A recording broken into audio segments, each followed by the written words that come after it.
So hello guys, welcome back to my channel. তোমরা সকলে কেমন আছো? আশা করি অনেক ভালো আছো, আমিও ভালো আছি। তো সকাল সকাল উঠে আমার বাসি কাজ ছেড়ে আমি একদম চান টান ছেড়ে এবার ঠাকুর দিতে চলে আসলাম। তো দেখো বন্ধুরা, আমি সুন্দর করে ফুল দিয়ে সাজিয়ে আমি ঠাকুর দিয়ে দিলাম। ঠাকুর দেওয়া হয়ে গেছে। এবার কিন্তু সোজাসুজি চলে যাব রান্নাঘরে। তো আজকে চা খাওয়ার ভিডিও করতে পারিনি, চলে আসলাম রান্নাঘরে। তো এই যে দেখো, একটা সুন্দর একটা ছোট্ট চাল কুমড়া আমার কর্তা নিয়ে আসছে আমাদের পুরানা বাড়ি পাম্পের ওখান থেকে। কারণ ওখানে আমাদের একটা গাছ লাগিয়েছে আমার কর্তাই।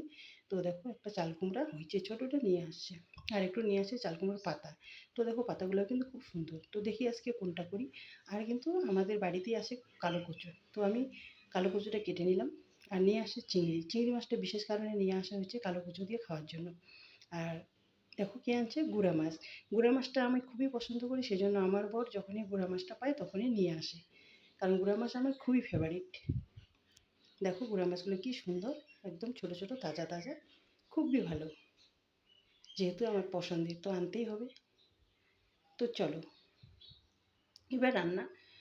এই যে দেখো, চিংড়ি মাছটা কিন্তু আমি ভেজে উঠে রাখলাম। তারপরে দেখো, এই যে কচু শাকটা আমি বসিয়ে দিয়েছি, সেটা ভিডিও করতে পারিনি। কচু শাকের মধ্যে আমি চিংড়ি মাছগুলো দিয়ে দিয়েছি ছেড়ে। আর অন্য কড়াইয়ে আমি ভেজে নিচ্ছি একটু ডালের বড়া। ডালের বড়াটাও দেবো কিন্তু কচু শাকে। এটা অন্য কড়াইতে ভেজে নিচ্ছি।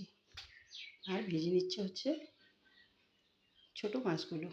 দেখো কি সুন্দর করে একদম মশমশা করে ভেজে রেখেছি, কারণ আমি এরকম মশমশা করেই ভাজি।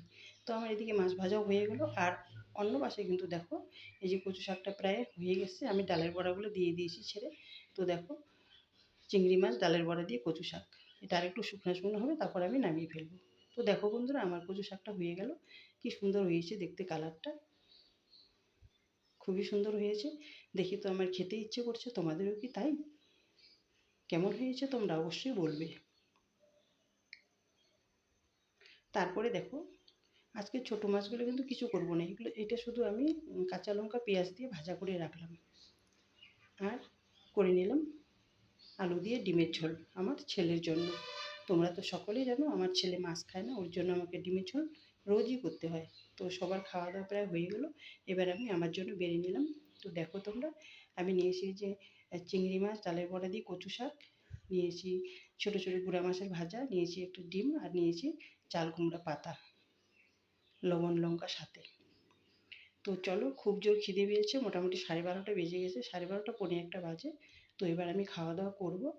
তো আজকের ভিডিওটা ছিল এখান থেকে। যদি তোমাদের ভালো লেগে থাকে লাইক কমেন্ট শেয়ার দিয়ে পাশে থাকবেন, না লাগলে স্কিপ করে চলে যাবেন। তো টাটা, ফ্রেন্ড, দেখা হচ্ছে অন্য ভিডিওতে।